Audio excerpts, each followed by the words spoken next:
ओम शांति। आज का वरदान है, पुरुषार्थ के साथ योग के प्रयोग की विधि द्वारा वृत्तियों को परिवर्तन करने वाले सदा विजयी भव। पुरुषार्थ के साथ योग के प्रयोग की विधि द्वारा वृत्तियों को परिवर्तन करने वाले सदा विजयी भव। एक्सप्लेनेशन है, पुरुषार्थ धरनी बनाता है, वो भी ज़रूरी है, लेकिन पुरुषार्थ के साथ साथ योग के प्रयोग से सबकी वृत्तियों को परिवर्तन करो तो सफलता समीप दिखाई देगी।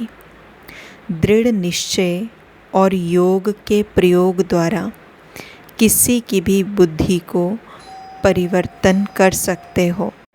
जैसे बाबा ने कहा कि दृढ़ निश्चय और योग के प्रयोग द्वारा किसी की भी बुद्धि को हम परिवर्तन कर सकते हैं। जैसे कई बार हमने महसूस किया है कि हम कई आत्माओं को ज्ञान सुनाते हैं, लेकिन जब हम उनको ज्ञान सुनाते हैं तो वो शायद इतना अच्छा उस ज्ञान को महसूस नहीं कर पाते जितना अच्छी रीति और जितना श्रेष्ठ भावनाओं के साथ हम सुना रहे होते हैं। उसका सबसे बड़ा कारण ये होता है कि हमारे स्वयं की मन की स्थिति अभी हलचल में है। हम स्वयं अभी आत्मिक स्थिति में स्टेबल नहीं हैं। हम स्वयं अभी ज्ञान को या परमात्मा की मत को उसी प्रमाण प्रैक्टिकल रूप नहीं दे पाए हैं।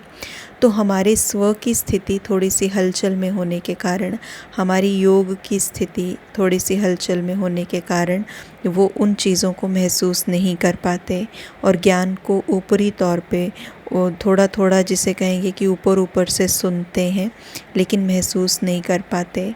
और दूसरी तरफ हमने ये भी अनुभव किया है कि जब हमारे मन की स्थिति बहुत अच्छी होती है, जब हमारे मन की स्थिति बहुत स्टेबल होती है, हम आत्मिक स्थिति में स्थित हैं, हम अपने ओरिजिनल स्वरूप में स्थित हैं, हम परमात्मा के दिए हुए ज्ञान और उसकी याद में स्थित हैं और हम नॉर्मल बात भी कर रहे हैं। हम कोई सेवा नहीं कर रहे हैं, हम कोई मुरली नहीं सुना रहे, ज्ञान नहीं सुना रहे, कोर्स नहीं करा रहे, लेकिन जस्ट एक नॉर्मल सी हम बात कर रहे हैं। उस नॉर्मल सी बात में भी कई आत्माओं को ऐसा महसूस होता होगा, हमारे संबंध संपर्क में भी, कि जैसे वो बहुत शांति की अनुभूति कर रहे हैं। उनको हमारे साथ बैठने में बहुत अच्छा लगता है, उनको बहुत कंफर्टेबल लगता है, उनको हमारे साथ बैठ के हमारे साथ बातें शेयर करने में ऐसे महसूस होता कि जैसे वो बहुत हल्के हो रहे हैं। फिर वो हमें कॉम्प्लीमेंट करते कि हमें आपसे बात करके बहुत अच्छा लगा, हमें समझ में नहीं आता लेकिन हमारा मन करता है कि हम आपके साथ बैठें, बात करें। कुछ अजीब सी कशिश है, आपके पास आसपास शांति की अनुभूति बहुत ज़्यादा है। तो यहाँ पे हमने सेवा उस हिसाब से ज्ञान नहीं दिया, लेकिन ना दे करके भी ज्ञान हमने सेवा कर दी। तो ये है हमारे मन के अंदर के भाव, मन के अंदर की स्थिति। तो ये कैसे स्ट्रॉन्ग होगी? योग के द्वारा। तो इसी तरह से बाबा ने कहा कि कई बातें हम फिज़िकली जब करते हैं तो वो उतनी सफलता को प्राप्त नहीं कर सकती, उतनी सफलता नहीं मिलती सेवाओं में भी, लेकिन योग के प्रयोग द्वारा पहले हमारी स्थिति परिवर्तन होती और हमारे वाइब्रेशन से दूसरे की बुद्धि तक वो चीज़ जाती है, वो वाइब्रेशन जाती है और उनकी बुद्धि परिवर्तन हो जाती है। बाबा कहते हैं, सेवाओं में जब भी कोई हलचल हुई है तो उसमें विजय योग के प्रयोग से ही मिलती है।